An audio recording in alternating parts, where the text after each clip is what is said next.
تعمل ايه لما تحس ان انت داخل على كتاب؟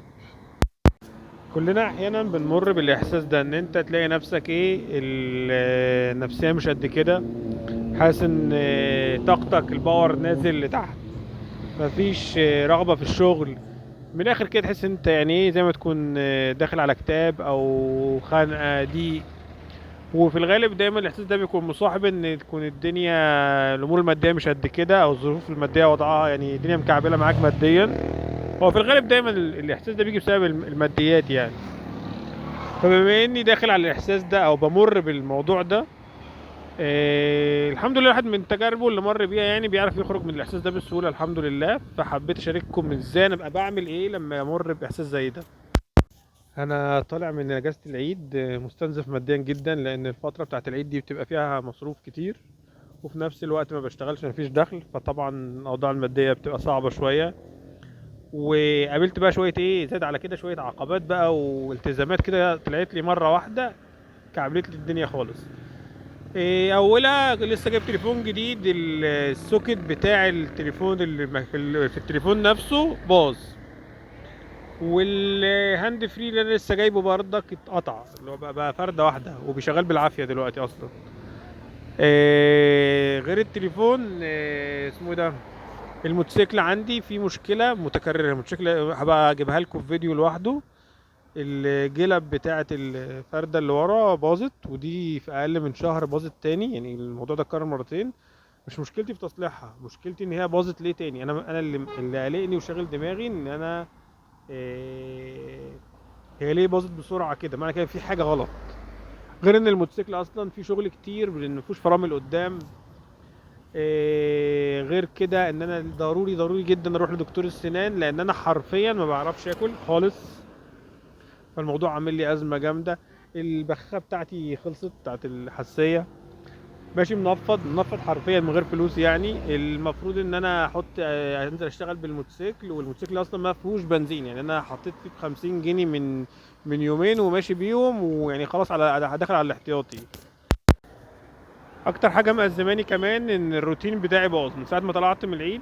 انا نومي ملخبط خالص، طبعا في ايام العيد كنا الواحد بيسهر وملخبط النوم، فطلع من العيد مش عارف اصحى بدري تاني. وانا اغلب نشاطي ويومي بيبدأ من بعد الفجر. فلخبطت الروتين دي مأزماني جدا جدا جدا، ومش عارف استعيد الروتين ده، مش عارف اظبط ان انا انام بدري واصحى بدري تاني. طبعا ما فيش صحيان بدري، ما فيش شغل، ما بشتغلش شغل انيميشن، ما بشتغلش تصوير، ما بتمرنش، بتتمرن كده بظروفها بالضوء في وقت الظهر مثلا او العصر. لكن اغلب نشاطاتي متدمر. طبعا النشاطات دي لما بعملها بتديني احساس بالانجاز وبتدي دفعة لليوم، فكل ده مفيش خالص. طب انا لو وصلت للاحساس ده المفروض ان اعمل ايه؟ طبعا هو الاحساس ده ما جاش من الحاجات دي بس، هي في حاجات كتير. والإنسان لما نفسيا طاقته بتخلص بيبدأ يجمع كل الحاجات السلبية قدامه، اللي يعني اللي تبعه واللي مش تبعه بيحطها في سكته، بيحطها ان هي دي مشكلته دلوقتي. فانا لما اوصل للموضوع ده هتصرف ازاي او اعمل ايه؟ طبعا في ناس بتستسلم، بتسيب نفسها ان مجرد ما انا وصلت الاحساس ان انا خلاص مفيش مكتئب، بيهرب يخش ينام مش عارف ايه، انما ان هو يعني يستسلم، ما بيحاولش ان هو يكمل.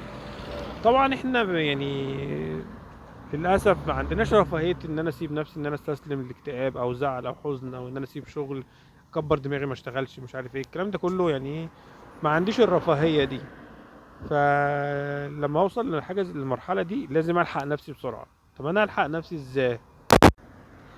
طبعا مبدئيا كده لازم يعني من غير ما اقول ان نستعين بربنا ونستعيذ من الشيطان، كثره استغفار. يعني الواحد لما يكون حزين او مكتئب، مجرد ما انت تستغفر كتير بس بتلاقي يعني ايه، ربنا بيذهب عنك الحزن. وكتر الاستعاذة، لان هو اصلا الشيطان احلى ما في على قلبه ان هو يخليك حزين، فبيقعد يوسوس لك بحيث ان يجمع لك الامور كلها اللي تحزنك. و... و... يعني هو هيبقى مبسوط جدا لما انت تبقى حزين ومكتئب. فاهم حاجة تستعيذ من الشيطان كتير في موقف زي ده. تاني حاجة بقى، انت لازم تفهم، انت تاخد بالاسباب هتعمل ايه عشان تخرج من الحالة دي. مبدئيا الموضوع كله بيتمحور حوالين الإرادة.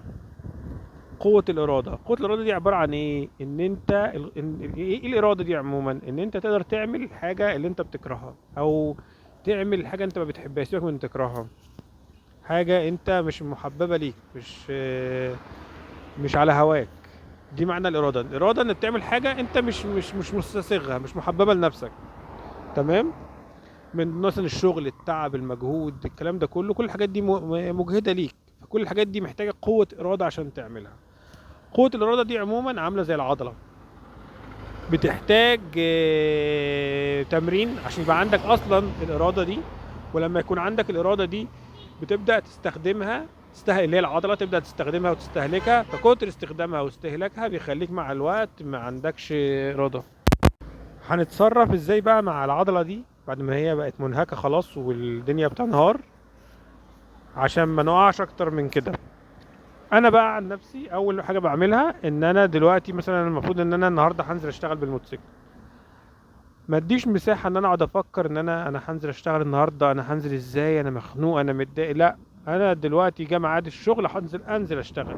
ما اديش مساحة ان انا افضل لسه هقعد افكر ان انا ايه، ما اقعدش افكر اصلا في موضوع الشغل، انا هشتغل ازاي.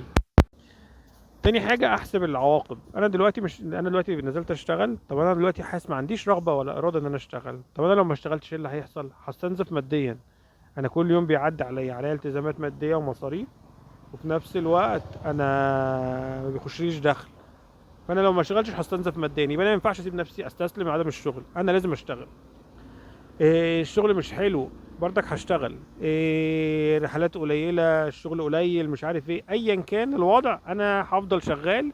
لان كل مشوار بعمله او كل جنيه بيخش لي هو بيقلل من عملية الاستنزاف. يعني انا ما ببصش للموضوع مثلا ايه، انا شغال دلوقتي، اشتغلت ب 10 جنيه بس، هتعمل ايه ال 10 جنيه؟ طب ما هو ال 10 جنيه دي بدل ما تبقى بالسالب بقت بالموجب. فانا ببص للموضوع ان اي حاجه بعملها ولو قدر قليل، القدر ده هيخفف من اللي عليا. فما زودش الموضوع، لا ده انا هحاول لغايه اخر اليوم افضل شغال، افضل قاعد على الموتوسيكل. واي رحله تجيلي هقبلها، إيه مبلغها قليل مبلغها كتير، المهم ان انا افضل اتحرك بحيث ان انا قبل ما اوصل اخر اليوم الاقي فيه مبلغ كويس معايا. تاني حاجه ان انا دايما بحب ان انا اعمل ايه، هو طبيعة الإنسان بيحب اللهو واللعب، يعني يحب الترفيه. فأنا بتعامل مع شغلي إن هو أنا بلعب لعبة. أنا نازل دلوقتي، بركن كل حاجة بقى ومشاكلي على جنب، وأبدأ أبص للشغل. دلوقتي أنا قدامي لعبة، أنا عاوز أقفل اللعبة دي. الفلوس اللي في المحفظة اللي قدامي ده السكور اللي أنا بحققه، أنا هحقق كام سكور. وأفضل كل شوية أتابع السكور بتاعي. عندي في بونص مثلا المفروض بحققه، طب أنا المفروض أعمل عدد رحلات، هعمل كام رحلة قبل ما تيجي الساعة 9، وهكذا. اخد الموضوع كأنه لعبة، افضل اتحدى نفسي بحيث ان انا ايه، اشوف انا يعني اخلي الموضوع مسلي فيه اثارة. هنتكلم عن حتة المشاعر دي بعد كده. المشاعر الإثارة بتزود الإرادة. تمام. تالت حاجة احاول ابسط الدنيا من حواليا. ازاي ابسط الدنيا؟ اتخاذ القرارات والاختيارات والحاجات دي كلها بتستنزف إرادة الواحد. يعني مثلا اقول لكم، اديكم مثال. انا دلوقتي جاي انزل من البيت، فانا المفروض ان انا مثلا هلبس تيشيرت ده الاحمر او الازرق او مش عارف مين. مجرد الاختيارات دي نفسها بتستنزف جزء من ارادتك. إن قرار الاختيار وانت تقعد تفكر انا هلبس ايه، هاكل ايه. تجنب الاختيارات الكتير. حاول يعني ايه تمشي الدنيا زي ما تيجي. انزل اشتغل من غير ما تقعد تفكر. ما ترهقش نفسك، نفذ على طول. اي حاجه محتاجه قرارات جنبها. ما تجيش في وقت انت فيه الدنيا منهارة عندك وتفكر مثلا انا هشتري كذا ولا هعمل كذا، او يكون عندك امر محير وتقعد تفكر فيه وتركز ان انا المفروض ان انا اعمل ايه، لا ايه الاحسن اللي اعمله في الفترة دي. حاول تتجنب اي تفكير او قرارات، كل ده بيستنزف ارادتك. وانت محتاج لكل الباور اللي فاضل من الاراده. اعتبر الاراده دي بطارية وهي اصلا مستهلكة، فاحنا بنعضعضها عشان نكمل اليوم. فانت بتطلع اخر حبة فيها. اخر حبة فيها دول ما ينفعش تضيعهم، لازم تستغلهم في الحاجات اللي انت المهمة الضرورية. نيجي للنقطة الخامسة بحتة بقى، نقطة الحاجات الضرورية دي كان مش عارف بيسموها قاعدة اكل الضفدع ولا ايه. ابدأ بالحاجات المهمة. انت دلوقتي عندك شوية طاقة فاضلين صغيرين عندك، ما تاخدش تستنزفش طاقتك دي في حاجه مش مهمه. شوف المهم والصعب والضروري يعني رتب اولوياتك، وابدا بالحاجه المهمه جدا.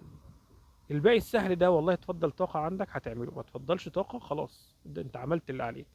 فدايما ركز في ان انت تعمل المهم، اهم حاجه الضروريه دلوقتي.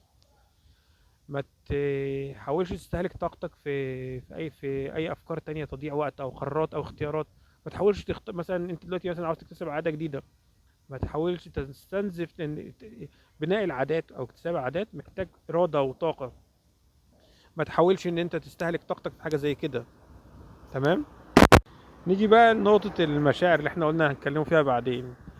المشاعر بتأثر على الإرادة جدا. الحزن بيسبب مشاعر الحزن بيكون تأثيره سلبي على الإرادة، بيمتص الإرادة بتاعتك. الغضب والحماس والإثارة والحاجات دي بتزود الإرادة، عندك طاقة ورغبة تعمل. فأنت لما كنا بنقول إن إحنا تتعامل مع الشغل إن هو لعبة، ده بيسبب لك الحماس، فده هيشحن طاقتك وإرادتك، يخلي عندك قدرة إن أنت تستمر تكمل اليوم. طب أنا المشاعر الحزينة، لا، المشاعر الحزينة دي بتستنزف الطاقة. حاول تبعد عن أي مشاعر فيها حزن أو مشاكل. ما تكتمش مشاعرك، تكتمش مشاعرك. كتم المشاعر في حد ذاته بيستنزف طاقة جدا. ليه؟ لأن كتم المشاعر بيحتاج إرادة، ده عكس ما تشتهي. أنت طبيعتك أنت مثلا دلوقتي حد مضايقك فأنت عاوز تتكلم، فأنت لما تكتم مشاعرك أو غضبك ده هيستنزف من طاقتك، لأن ده عكس الطبيعة البشرية. فأنت كل دي من الحاجات اللي بتستنزف الطاقة جدا. يعني مثلا أنت في الشغل فمديرك ضايقك، وانت ايه عاوز تقول له انت متضايق منه، فمجرد ما انت تكتم المشاعر ده عكس طبيعتك، ده بيستنزف منك طاقه. طبعا ما بقولكش اعمل مشكله مع مديرك، بس بقولك عموما تجنب انك تكتم مشاعرك او غضبك، وابعد عن مشاعر الحزن، عشان كده الانسان بيستعيذ من الشيطان، عشان الشيطان دايما بيلقي في قلب الانسان الحزن. نقطه مهمه كمان، حاول تنام كويس وتاكل كويس. الانسان وهو جعان ده بيستنزف من طاقته جدا وارادته. فلازم تاكل كويس، مش بس ما تاكلش حاجات مش صحيه، لا تاكل حاجات صحيه.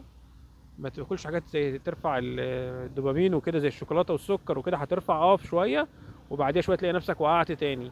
لا، تاكل اكل متوازن، وتحاول انك تنام كويس. يعني تنام 7 ساعات، ما يقلش عن 7 ساعات، 8 ساعات، 9 ساعات، حسب ما انت متعود وحسب طبيعتك. انا حاليا بس انام من 5 6 ساعات وممكن اقل كمان. بس عموما حاول تتجنب ان انت ما تنامش كويس. نقطة أخيرة، كان في حاجة اسمها تأثير المارشميلو. عشان أبين لكم أهمية إن أنت تركز في موضوع تنمية الطاقة دي والاهتمام بيها. كان عملوا تجربة تقريبا في الستينات أو حاجة زي كده، جابوا أطفال مش عارف عمر 4 أو 5 سنوات حاجة زي كده، وحطوا قدام حطوا كل واحد في أوضة، وحطوا قدامه حاجة حلوة أو مارشميلو تقريبا. ف وقالوا لكل طفل قدامه المارشميلو اللي هو اللي قايم على التجربه يعني. قالوا لو انت عندك الحريه انك تاكل قطعه المارشميلو دي، بس لو ما اكلتهاش هدي لك قطعه تانية عليها. تمام. وطلعوا سابوهم. طبعا جزء من الاطفال ما قدرش يقاوم، ما عندوش اراده لسه وكده، فكل القطعه دي. وجزء تاني من الاطفال لا ما كلش، وانتظر المكافاه ان هو ياخد القطعه فوق القطعه دي. اللي عملوا التجربة دي استمروا في متابعة الأطفال دي، ومتابعة تطور سلوكياتهم وحياتهم لمدة 30 سنة. اكتشفوا إن الأطفال اللي كان عندهم إرادة وامتنعوا عن أكل قطعة المارشميلو ديت وانتظروا القطعة المكافأة، كانوا أكثر نجاح وتطور في حياتهم واختياراتهم. وعموما يعني العلماء ربطوا بين قوة الإرادة والنجاح في الحياة. واخيرا ما تستهلكش بطاريتك في تفاهات. دايما حافظ على بطاريتك، ما تضيعش وقتك في حاجه ملهاش قيمه او لازمه. على فكره من الحاجات اللي بتستنزف الطاقه جدا الريلز والسكرول دي، عاوز لها فيديو لوحده. طول ما انت بتعمل سكرول كده بتستنزف طاقتك جامد جدا وارادتك. لا، انت دايما ركز طاقتك انك تعمل بيها حاجه مفيده. و... ودعواتي ليكوا وليا اللهم اني اعوذ بك من الهم والحزن. والعجز والكسل والجبن والبخل وغلبة الدين وقهر الرجال. السلام عليكم ورحمة الله.